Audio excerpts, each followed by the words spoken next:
Welcome to the Strategy at Scale podcast, brought to you by Scaling Up, Outthinker, and Growth Institute. Our mission is to cut through a sea of contradictory business advice and get to what actually works. We interview entrepreneurs and business builders who have successfully scaled companies across industries to extract proven, high-impact strategies to scale the value of whatever you are building in this world. Let's dive into this week's episode. Brian Scudamore is a founder, serial entrepreneur, and pioneer of the professional junk hauling industry. As the founder and CEO of O2E Brands, that stands for Ordinary to Exceptional, he's built not only one successful company, but three. 1-800-GOT-JUNK, Wow One Day Painting, and Shack Shine. A recipient of Fortune's Small Business Best Bosses Award and a 3-time winner of their Best Company to Work For Award. He's also been recognized in the Globe and Mail's Top 40 Under 40 and by the International Franchise Association as Entrepreneur of the Year. But Brian's story begins in a McDonald's drive-thru at the age of 18.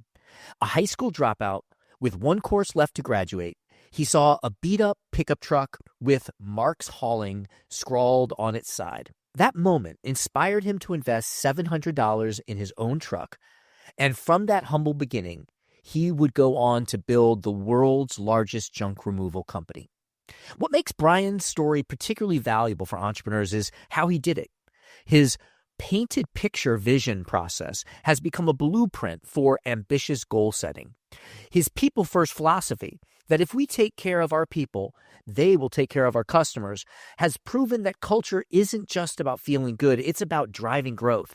And his systematic approach to finding and transforming ordinary industries offers a roadmap that other entrepreneurs can follow. Brian shares these insights and more in his books WTF, Willing to Fail, and BYOB, Build Your Own Business, Be Your Own Boss.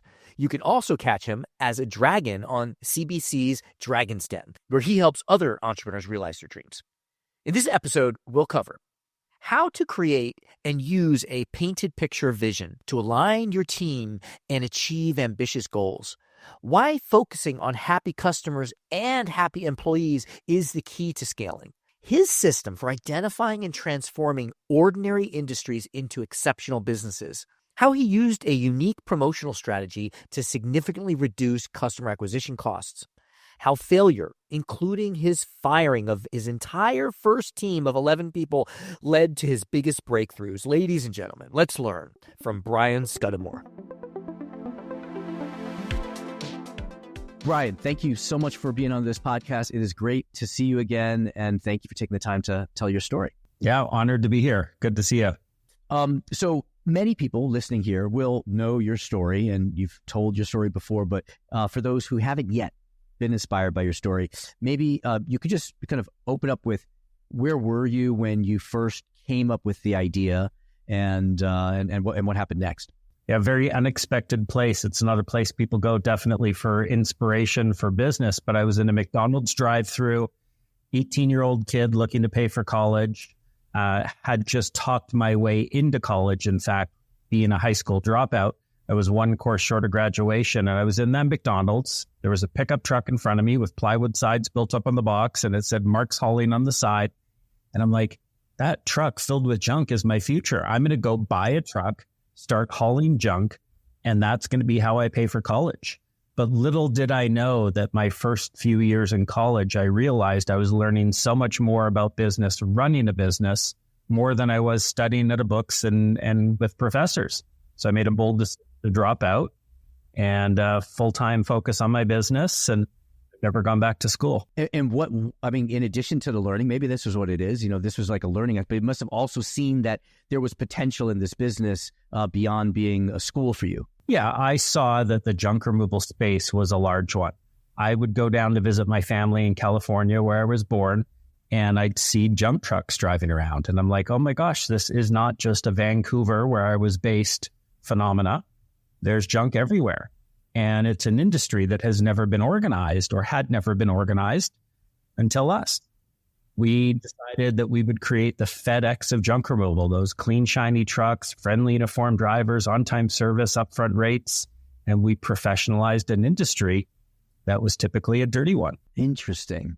And I know I love that metaphor of the FedEx for junk removal. That gives you sort of clarity, and there's a lot of entailments in that metaphor that then inform like you and your team what you should be doing and not doing.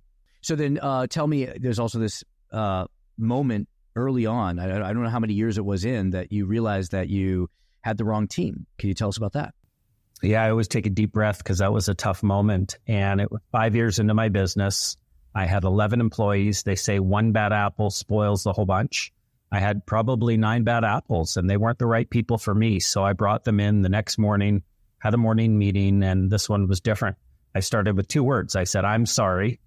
As their leader, I let them down. I didn't find the right people, treat them right, give them the love and support and respect they needed to be successful.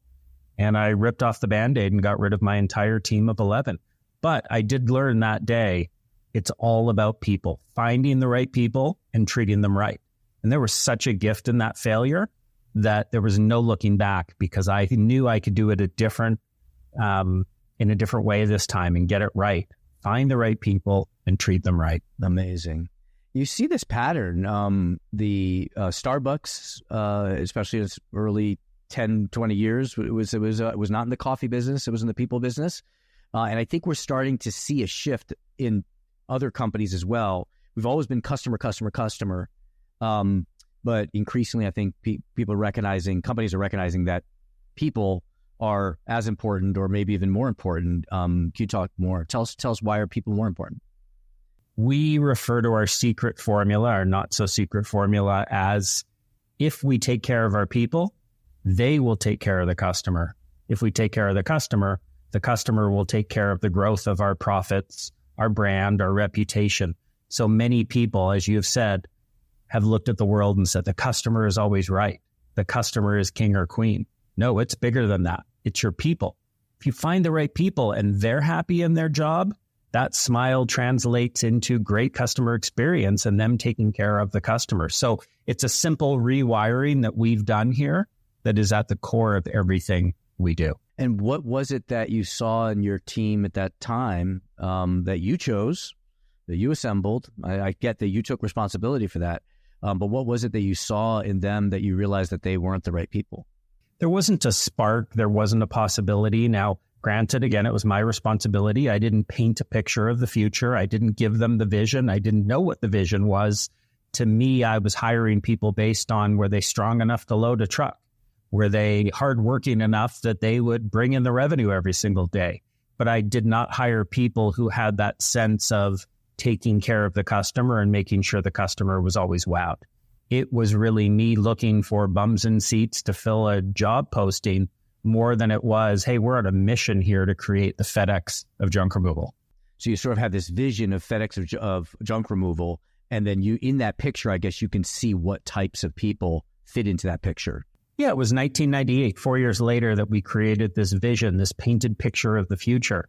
And I was actually sitting at my parents' dock at their little summer shack cottage, and I went on a retreat. The Entrepreneur Organization taught you that if you're trying to solve a creative problem, go somewhere inspirational, get outside. And I was in a bit of a doom loop. And so I said, listen, I don't know if I'm the guy as a high school dropout, college dropout that can build and grow 1-800-GOT-JUNK. But what if I could? What would that look like? And I painted the picture on one page, double-sided. Here's what it'll look like. I said we'd be on the Oprah Winfrey Show. We'd be the FedEx of junk removal, clean, shiny trucks, friendly, uniformed drivers. We'd be in the top 30 metros in North America by the end of 2003 in 5 years. Wow. Everything I wrote down in that picture within 5 years actually came true. And it was once I got that vision and got crystal clear on what I could see happening, we started to act as if it had already happened. So the FedEx of junk removal gave us a picture. We wanted happy, smiley, friendly people, just like FedEx. We wanted clean, shiny trucks that were well presented like FedEx. And that gave us a bar to shoot for that was much higher than the industry had ever seen. Yeah, and just a slight tangent, those shiny trucks are not only, part of the picture of FedEx, but they also play an important part in your business model, right? Because they are a promotion tactic for you as well. Yeah, we call it parketing. So, It's parking for marketing. And these trucks are free billboards. Many people pay more per month for a billboard than they would a lease on a truck. And we just realized, like, this is big free marketing for us. Let's park these things around. People will see 1-800-GOT-JUNK on the side. They know who to call. And today we've got about 2,500 trucks around Canada, the US, and Australia. And it's been an incredible marketing source for us. Makes sense. That's what we're also seeing this as we do these interviews. There is one key is to find a unique promotional strategy that reduces your customer acquisition costs. And I'm hearing that in almost every interview that we have. If you don't mind, let's go back to your painted picture. And now you have also inspired many people, other entrepreneurs, to create their painted picture. So what do you tell people to do it? For example, two areas I'm thinking is what kind of state of mind you have to be in. You're writing things down that are impossible, that are not true. And what kind of mind space you have to be able to write that down when it's not true. And then are there certain elements that you think should be included in the painting? Well, so the painted picture, you recall I sat at my parents' dock, sunny summer day, late September, sitting outside, just going, wow, this is a beautiful scenery with the water, the sound of the ocean. I needed for me to be somewhere where I felt inspired, where I felt powerful. My imagination, I tapped inside and I said, what could I see if I got rid of all barriers? So you've got to be open-minded. I had to get rid of the barriers of Brian Scudamore, who is a high school dropout, a university dropout, doesn't have a lot of money, and gosh, is stuck in the junk business. Couldn't be anything less glamorous. But I took away the barriers and I said, but what if? What could be? One of my favorite quotes in the world is Walt Disney. It's kind of fun to do the impossible. And it's one of those quotes I live by. It's like, have some courage to try some new things and do something crazy. And so imagining being on the Oprah Winfrey show as a little tiny junk removal company out of Vancouver, we saw it. I saw myself giving Oprah a big hug. The whole picture was there in crystal clear Technicolor. And I thought, this is something powerful. What if we could make all these things happen? And once you can lock onto that possibility for what you see for yourself and your people, that's the magic. So when you ask what needs to be in there, it needs to be big enough and bold enough that it can inspire, that it can get people fired up on possibilities that they can see for themselves within the framework of your company. And often those things that seem big and are inspiring to some people seem impossible and fantasy to others. So how do you overcome that gap? Is it that you are choosing people who are willing to make that possibility leap? Is it that you're communicating it in a different way? What's the key to getting people to say, Brian's, he's just crazy. How do we avoid that? I did have a lot of people that when I read them the first painted picture, they're like, Brian, you're smoking some hope dope here. Good luck. But what I did differently was I said, this is where I'm going. Who's in for the ride? And half the people selected out. So did I choose them or did they choose my vision? And we had a lot of people that just said, you know what?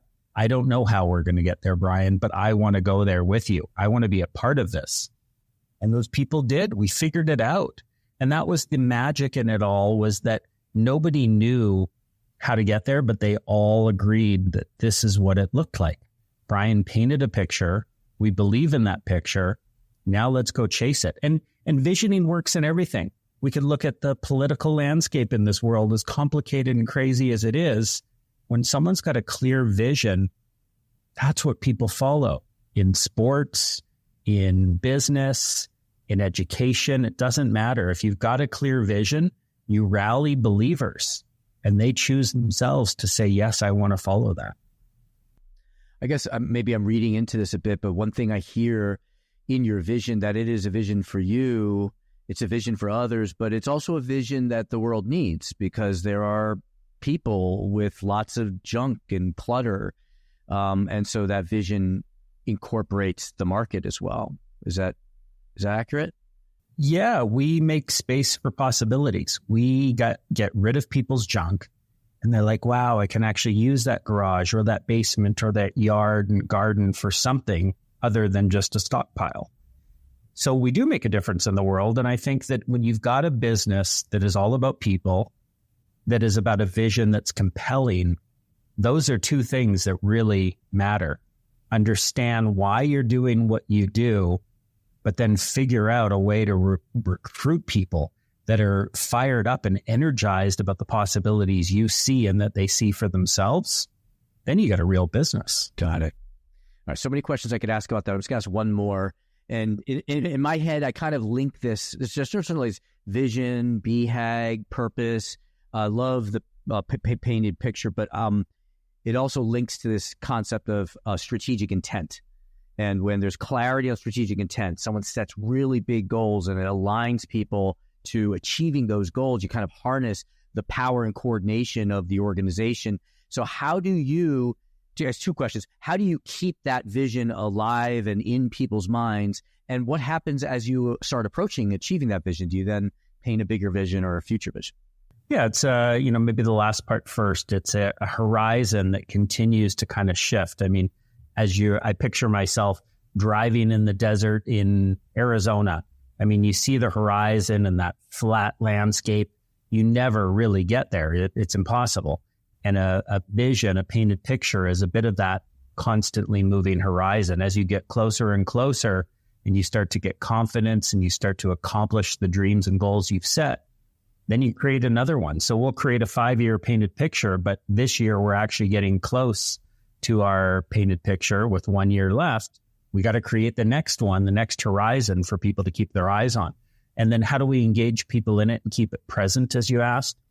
It's rereading it. Every quarter we get together as a company in franchise advisory council meetings or with our executive team, and we'll have a reread to say, how are we doing towards that painted picture? What are we missing? Is there anything we disagree with? Is there anything there that scares us? Is there anything there that we need to really find a specific person to own to make happen? In the early days, we were at 28 of our top 30 metros with 3 months out to accomplish that painted picture. With 3 months left in which to fill Pittsburgh and Milwaukee, the two remaining metros. And we went out there and made her happen. But it was because we kept that painted picture top of mind and understood where our gaps were. And just really tactical question here. Who does the reading? Like you're at this quarterly session with your franchise advisory community and your staff, and what does that look like? Yeah, we'll split it up amongst people in the room. So there might be 15 sections of the painted picture, 15 paragraphs. We'll get 15 different people and everyone takes a turn so that it really feels like our painted picture. If it's Brian's painted picture, nobody cares. If it's our painted picture, then that matters. So then when you're writing the next horizon, who do you include in the writing of that or the creating of that? I do the writing myself, but I ask lots of questions and I gather data and I gather information from people to try and make sure I've got a comprehensive picture that people will actually buy into. Yes. Okay, perfect. So now we go back to you are now finding your new team and you're looking for a cultural fit that's consistent with the painted picture. What are you looking for? Like, is it on one extreme? I can't articulate it, but I'll know it when I see it. When I talk to someone, I'll sense it. Or do you have, these are the 4 values that I'm looking for evidence of? It's a bit of both. So from a values standpoint, years after I realized I had the wrong people in my company, I needed a benchmark, if you will, a guidepost that said, well, what are the right people? What values do they stand by?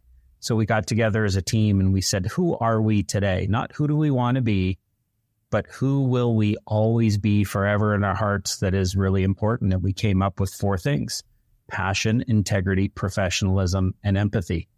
We literally took 400 Post-it notes, wrote words that mattered to us of describing who we were at our core, put them up on these windows at a retreat cabin, and organized them and realized they fell into those 4 categories: passion, integrity, professionalism, and empathy. So we call it PIPE. But the way we use it, Kyan, is we will say to people in the company, people will say it to me, you didn't make a decision there that was very PIPE. Well, tell me more about that. You didn't really have empathy for that person that you just got rid of out of the business who made a big mistake. We're challenged on our values to make sure that we're living by them, myself and all of our leaders first and foremost, but also really making sure that we hold our people accountable to those values. If we've got the wrong people in the business, we get rid of those wrong people, and it's usually a values misalignment more than anything. I've got it. I've heard you say also like smiley people, happy people. Could you talk to us a little bit about that? I've heard you. Yeah, hire happy people. I mean, we're not a bunch of naysayers. If we believe that it's kind of fun to do the impossible, I got to think that we're looking for people that have a glass half full mentality, that want to change the world, that want to challenge the status quo. And we need people that believe in themselves and in others. So there's part of our values, passion. People that show up with passion, that are excited to do hard things, that want to challenge the way things are and make them better. And so hiring happy people. You know, I just did an interview with someone earlier today, and she wouldn't stop smiling. And right away, that brings her in, high on the list. I'm like, you are a happy person. This is good. That's awesome. And now I can also see, but I'm guessing, tell me if I'm wrong, that as soon as you had the painted picture, you probably came to the conclusion that building this out as your own operating businesses would be inconsistent with achieving the painted picture as quickly as you wanted to. Is that right? Well, I think the painted picture became the where are we going? And we started to look at, well, how do we get there? I think the how we were going to get there, what was important to me is I'd always loved Ray Kroc's business model of having other people who had skin in the game and sharing in the wealth and having people who really wanted to build something together. We are better when we are together. We are building something bigger than any one of us could have built alone. And that's what gets me fired up. So the franchise model only made complete sense when I realized that this is a people business. We're giving them a scalable system that they can go out into their market, whether it be Miami or New York City. They can take this business and really crank it up. But it's our job to really find those right people that fit with our values and our mentality of how we do everything we do. Great. So we have our clear vision, painted picture. We have our team that's consistent with that. And that team also includes your franchisees and how you select them. I can see there is some secret formula. There are a few things that you do uniquely well, especially in the industries that you've chosen. Could you share like what's the number one thing that you do uniquely well or differently? There's a couple, and they're different but related. Number one is we find the right people and treat them right. We really care about the people in our organization. We're not perfect. We make hard people decisions, but we do everything we possibly can with a heart. We want to develop people and watch them grow. We love watching people internally become owners of our franchises. So we care about our people. I think the second thing we do uniquely well, which is, again, sort of related to people, but we are storytellers by nature as human beings. And I think we really get jazzed by telling stories of our founding, stories of how we have grown the business, of failures we've made. I wrote a book called WTF, Willing to Fail. A whole book about failures, but though all those failures led us to a better place. So we are a storytelling business. We tell stories about our customers tell stories about the jobs we did. And I think what shines through that is we take our business seriously, but not ourselves. We have fun in everything we do. We tell stories. Love it. And then maybe double clicking a little bit on the more tactical things, you bring a level of consistency, professionalism, predictability for customers in an industry that they normally can't expect consistency. So how do you do that?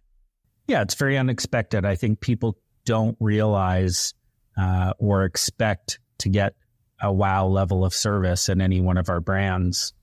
But we do it by finding, back to the formula, take care of our people. We go back to finding really great franchise partners who care about this more than just making money. They want to make meaning.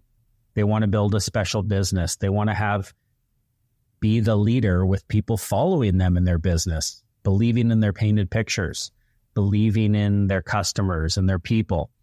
And so we really are a bit of a mission-driven business where we're building something for a purpose. It isn't just about money. And yes, we need money to have a great lifestyle, live our dreams, have a business that continues to sustain itself and grow. But really, it's about building something with a heart and really loving everything we do. How do you know that you have the right franchisees? We inspect what we expect. So we have a field team, which sometimes includes visits from myself and our president, Eric Church, where we will go out into the field and inspect what we expect. Are they doing what we would expect of them in terms of how they treat their teams, how they're marketing their business, where they're parking their trucks, the level of customer experience that they're delivering? One of the things I loved about Ray Kroc, for anyone that's seen the movie The Founder, Michael Keaton goes, not one pickle, 2 pickles. It's 2 pickles, like very specific. Do customers notice the difference between 1 and 2? It doesn't matter. It's the McDonald's way. So what is the 1-800-GOT-JUNK way and what we do and everything we do? Truck team members have to wear uniforms. They have to be clean. They have to wear a baseball hat that says 1-800-GOT-JUNK. There's things that are little things, but they matter. And when you're building a brand and you want to build into a world-class brand, you've got to be consistent because we show up all over. Any brand does. You show up on social media, that spreads. If you're doing a great job, it spreads. If you're doing a bad job, it can spread even faster. You have to be consistent with every single thing you do and how you show up. And again, why I love the McDonald's brand. I'm not necessarily the McDonald's food guy, but it is certainly a brand that I admire for how consistently they do what they do. And then you also bring that consistency into the delivery, physical experience, but also into the branding as well. Maybe just talk us a little bit about how you ensure consistency of the brand, not the delivery, but what does the brand stand for? What can people expect whenever they are interacting with the brand? When people deal with 1-800-GOT-JUNK and they're experiencing who we are, the thing we hear the most often is, wow, your people are so great. Someone gets their junk hauled away and it's a big eyesore and it took a whole bunch of time and it was dirty. They just say your people are so good. They're so friendly. They're so helpful. So our philosophy is one of happy to help. We show up with a truck and 2 friendly truck team members. Friendly is a part of what we offer. And so how do we ensure that happens? It's, again, going out into the field, having franchise partners inspect what they expect. When we have the wrong people on board in the wrong seats, we've got to make decisions to retrain, get rid of whatever you might need to do, but you can't compromise on the quality of people you bring into or keep in your organization. Gotcha. So I want to dig a little bit more into the formula because I know that there must be like many other points as well that are kind of, I understand they kind of all emanate from people, but maybe talk to us a little bit about some of the failures. You have a whole chapter in willingness to fail and all throughout the chapters, but you have a whole chapter dedicated to failures. What's an example of a failure that you had that you learned from or that was helpful? I think one of the biggest failures, it was expensive. It took a long time. We'd started a moving company called You Move Me. So after we built 1-800-GOT-JUNK, we built Wow One Day Painting, where we paint people's homes in a day. We built Shack Shine, where we power wash, window wash, gutter clean, and so on. And we built You Move Me. We had 4 brands. We now have 3. It took us 8 years to shut down the You Move Me moving company. And here's why. When someone has their junk hauled away, they go, oh, I just pointed, it disappeared. Oh, that felt good. I feel the relief. When they have their house painted, they look around, they go, you've transformed my walls. When they have their windows washed, I can see through the glass. When someone moves, they're stressed. No matter how great our people were, stuff gets broken, lost. They can't find stuff. Mom and dad are fighting. Everyone's tired and grouchy. It's stressful. Moving is stressful. And we could not make it a happy business. When we look at our other 3 businesses, they're happy businesses that people feel great. immediately after the service. With moving, that wasn't the case. And it was just a really challenging space to deal with, that we sold it and said, someone else who sees this business, who can transform it in a way that we thought we could but can't. It was a big failure, but we needed to pass it on. And yeah, that's fascinating. I hadn't thought about that. I'm thinking about this kind of high-level customer journey, or then the emotional journey, that there is a consistency in all three brands, that you deliver this transformation and this emotion that you lead people to. Fascinating. So when you decided to go into Wow One Day Painting and Shack Shine, what was it that you saw those? Well, first of all, which one came first? Okay. And did you build it from scratch, or did you acquire something? We acquired it so early stage that it was almost like we built it from scratch. We acquired an idea. Somebody came into my home to paint my home. There were 3 different painting companies I got quotes from. The first 2 show up with cigarettes hanging out of their mouth. They show up late. I figure they're going to move in for a couple of weeks. The third person, Jim, shows up, friendly, uniformed, shiny van outside, and his company was One Day Painting. And he told me at the end of the quote, he goes, I'll have your house done the day you get me in here. It'll be done by the end of that day. Floor to ceilings, moldings, trim, done immaculately. And that sold me on the idea. I approached him and asked if we could franchise the company. He said he's tried, it doesn't work. And I said, well, give me a shot. And ultimately we acquired the business. And so then what was it that you what was it that you recognized in Wow One Day Painting that reminded you? So I'm thinking is CarMax was created by the same team that created Circuit City, and they saw that radio salesmen had terrible reputations, and Circuit City was the way to, address that pain.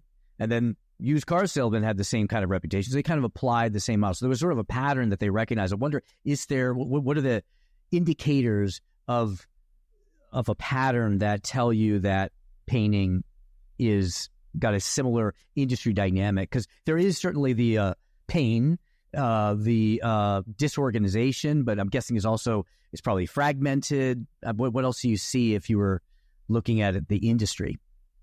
Yeah, so what I saw with Wow One Day Painting was that it was a fragmented space.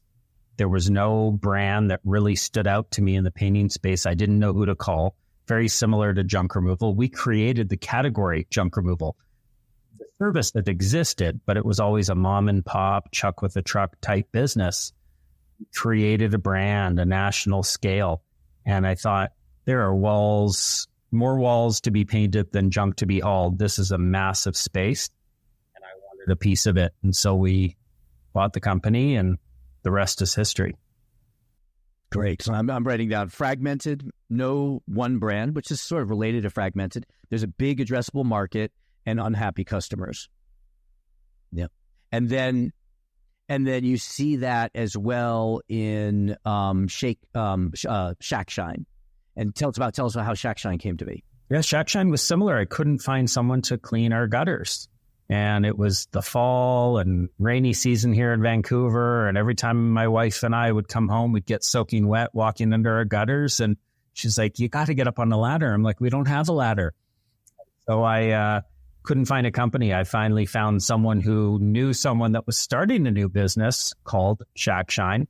And he came by and did the gutters, did our windows. And I was thoroughly impressed with his business and thought, this could be another one of those. And so I approached the owner and asked him if he thought about franchising. He said, no, that's your job. He said, the whole reason I created this company was that we could build it and partner with O2E Brands. Sure enough, we did. And we ultimately bought him out.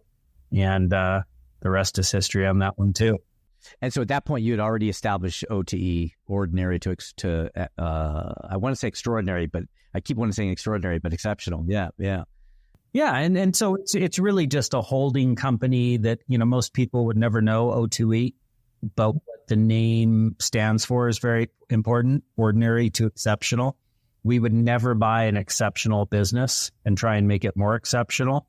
We would only start ordinary businesses and ordinary categories that we could really leapfrog into this high level of customer experience that industry's never seen. Yes, got it. Yeah, that's right. Yeah, customer experience. There we go. How integrated are those franchisor brands, those 3 brands? Do you guys share the same office? You guys have the same CFO? Do you guys have the same training, or do they operate independently? They're lightly integrated and becoming less and less so. We realize that similar to sort of a Warren Buffett model where you've got a president running that company and you write them a letter once a year telling them what your vision is. The more separate they are, the better for everybody. Shared services, when we've tried to do so, it's very challenging. You know, someone in marketing is going to give a bit of time to Wow one day, another bit of time to Shack Shine. It's confusing. And they are similar, you know, they're siblings, but things are different enough that you really just can't have it be. Other than legal and some finance services, there's relatively little that gets shared. Okay. And then when you create your painted picture, do you create a painted picture for O2E? No, painted picture for each brand separately. Each brand. Perfect. Great. And how do you have like activities where they're sharing information or knowledge, or do they interact in that way? Yeah, there's a bit of information share where a managing director, the head of the brand, knows that, oh, I hear something's working really well in Shack Shine. I better go talk to them. So like siblings who might learn from each other, big brother, big sister, and have some conversations. There's that kind of learning for sure, because they're in non-competing spaces and they're happy to help each other. But beyond that, again, the more separate we can keep them, we are in the same shared physical space. But if we could be split up into separate buildings, that would probably be better still. Gotcha. And can you give us an example of a big goal that one of those painted pictures for the other brands that you set and you have hit or gotten close to hitting? Yeah. So, you know, little things like we went out to Shack Shine. One of the things to sort of get that brand on the map, like the Oprah Winfrey goal with 1-800-GOT-JUNK, is we said, imagine if we shine Shack's Shack. So, of course, Shaquille O'Neal. So, yeah, so we went out to meet Shaquille. We had some back and forth phone calls and some Zooms, and he and I hit it off. He spoke at one of our conferences, and at the end of the conference, he said, Brian, if you ever start another company, I want to invest. And I said, well, actually, we are another company, and it's called Shack Shine, so we should talk. And then we ended up going down to Vegas, met him for a couple hours and had lunch. And the guy was fantastic and loves what we're doing. But the reality is Shack, and we've shined Shack, but he's in a lot of different brands right now that his name is on. And I just don't know if he has the time to give for what we might need to do this right. But we were going to do some sort of partnership, and we might still one day, who knows? But it still is finding a way to do the impossible. I mean, even the fact that, you know, I've got Shaq's cell number in my cell phone, the fact that I was able to spend a few hours with him and, you know, get to know him a bit and investigate opportunities was very cool. So we set big goals, we work to achieve them, and keep on working until they happen. Love it. What did you learn from Shaq, and what do you think he learned from you? Well, I learned from him that he's a really, really good guy, clearly talented, but he's got a massive heart and he loves people. I said, what's the number one thing that drives you? And I didn't expect this, but it was so simple. He goes, I love making people laugh. His DJing, his basketball, his foray into business, everything he does, he wants to make people smile. You know, he's famous for walking into a Walmart and paying the bill for someone and never meet them. They just, you know, they come to the checkout, he's already paid, and they're like, what happened? And, you know, he loves making people smile and making people happy. I also learned from him, I wrote about him in a book that I wrote called BYOB, Build Your Own Business, Be Your Own Boss, where I investigated franchising versus corporate growth, starting something from scratch or buying a franchise and using a proven formula, because I learned that Shaquille O'Neal is one of the world's greatest franchisees. And he started so many franchises, from Big Chicken to Annie's Pretzels to Five Guys Burgers, you name it. And what he taught me was some people want to build the race car. like I do, from scratch, figure out the model, like what are we going to do, make some mistakes, trial and error. He just wants to drive the car. He's like, give me the keys, let's go.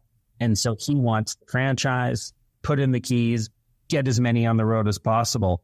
And I found that fascinating that we're not all driven by, of course, the same thing in business. Yeah, there are these different levels. There's this theory of like different levels of entrepreneurialism. And there isn't just entrepreneur and employee. There are stages in between. There are entrepreneurial people who work in your company. And I'm sure that a lot of your people are entrepreneurs working inside the company, entrepreneurs. And then a franchisee is sort of like the next level towards an entrepreneur.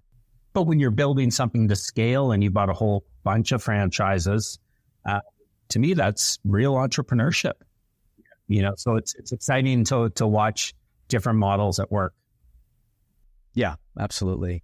If someone's listening to this and they're going to extract as much as they can learn from your failures and your learnings, is there something that you didn't say or I didn't ask? Well, the question I often get asked, probably the most, is, at the end of a podcast, someone says, so Brian, your 18-year-old self, what would you tell yourself, words of wisdom and advice back then? And my answer has always been, know that you're going to fail an awful lot, and that's okay. And that those failures are stepping stones towards greatness. You need to fail. Like when you are taking all your ingredients to bake a cake, one ingredient like sugar, you can't really bake a good cake without sugar. You can't really build a good business without a whole bunch of failures. And they don't seem fun, and you beat yourself up. But at the end of the day, I needed to fire those 11 people before I learned the valuable lesson of how to find people and how to treat them, what I was looking for. And so these failures are gifts.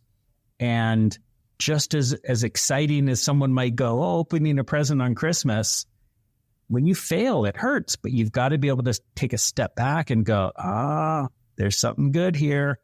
And not only does it change your attitude towards the future, but it really does, I think, make people greater. How do you know when it's a failure? Because, you can hold on to a failing idea or a process for longer than you should, or you could give up just at the breakthrough, So how do you recognize that it is a failure? I think there's experience that comes along with that. And you kind of know when you know. It's like with You Move Me.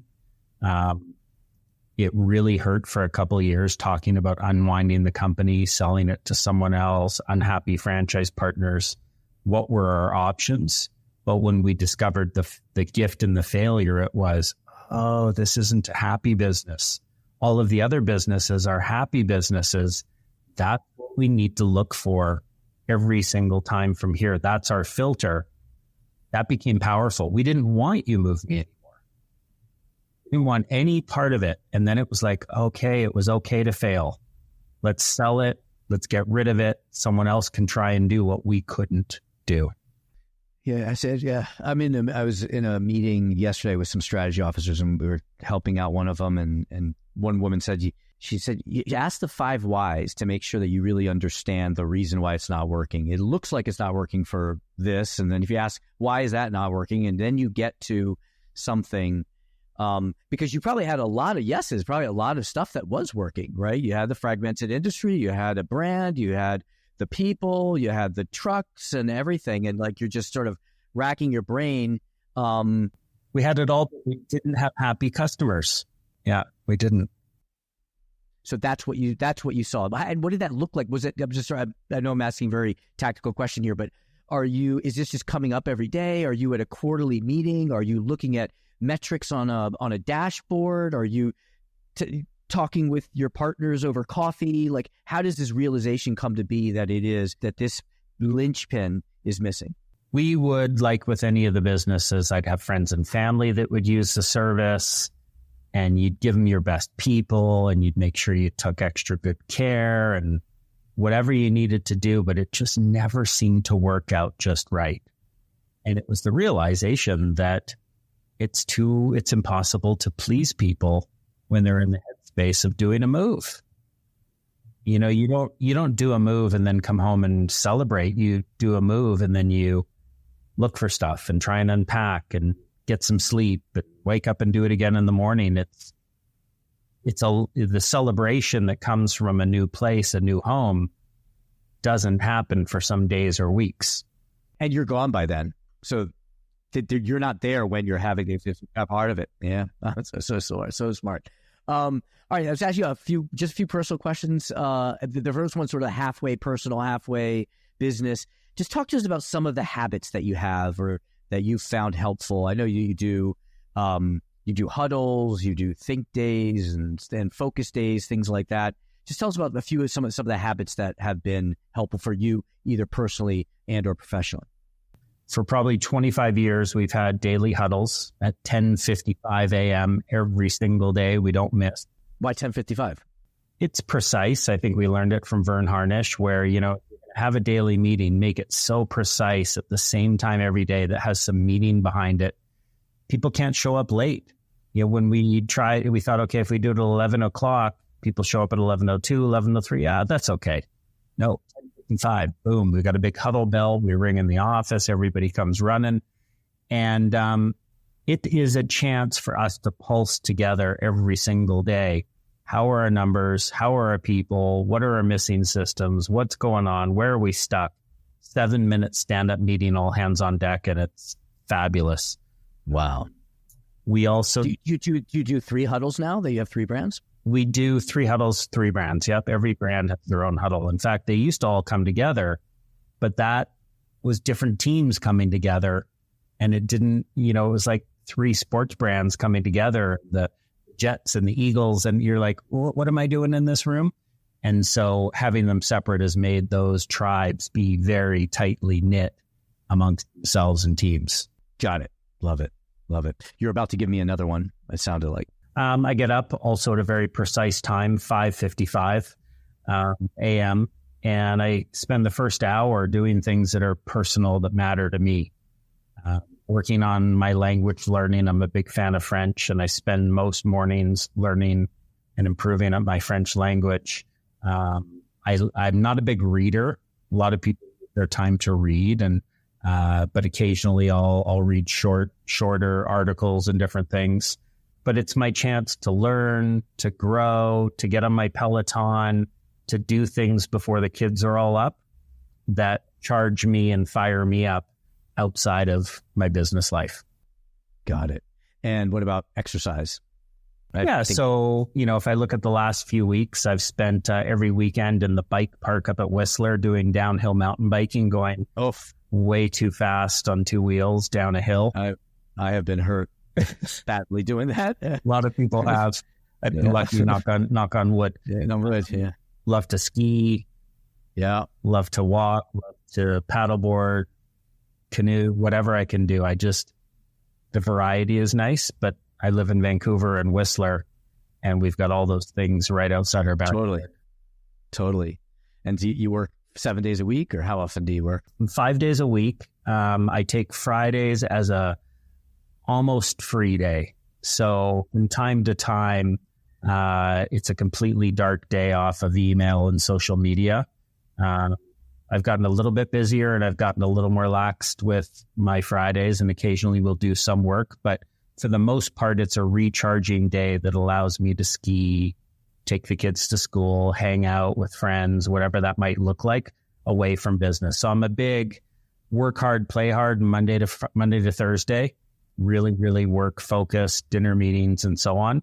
And then I shift into that weekend time on Friday so that I can recharge my batteries. I mean, I think entrepreneurs, and especially myself in my 20s and 30s, I didn't take the time for me, and that did not do the business any favors. Yeah. How does it hurt the business? Well, when you're making mistakes, when you're grouchy, when you're tired, when you're not as energized and excited, when you're not as articulate, I mean, it can in so many ways. Yeah, absolutely.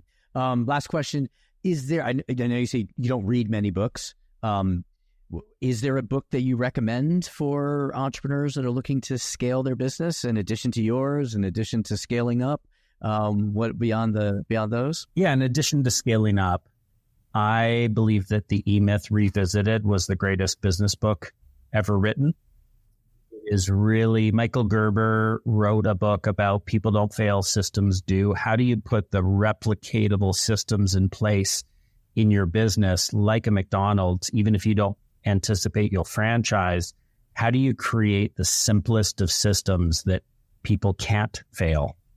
And it has been, a playbook in our business that every franchise partner and every person in our business would have read multiple times because it's had such an impact. Yeah, we buy them by the caseload and we give them out to people who visit us in the office because it's such an impactful book. I think I've read the first one, but I don't think I read Revisited. I'm going to do that. Well, E-Myth Revisited was his new title. I don't even know it. It's confusing actually, but that is his original book. Oh, it is. Okay. Yeah, I think there might have been a slight revision and it's called E-Myth Revisited, but it's fantastic. Awesome. Well, thank you, Brian, so much for this. This has been an amazing experience. I know that you repeat a lot of this to other people, and I appreciate you repeating it, and then also sharing some new things and packaging it so simply for us that we can all apply it, make different mistakes have different failures than you have shared with us. Well, you asked such great questions and you made it fun and you kept me on the ball because it's a long time to talk about stuff, but I'm just like, you know what, like it gets me reflecting on the past and thinking about the future. So I appreciate you. Thank you. Awesome. No, thank you. Thanks for listening to this episode of Strategy at Scale. Thank you to our producer, Oscar Perez, and our teams at Scaling Up, Outthinker, and Growth Institute. If you like what you heard, please follow, download, and subscribe. I'm Kayan Krippendorf. We'll catch you soon with another episode of Strategy at Scale.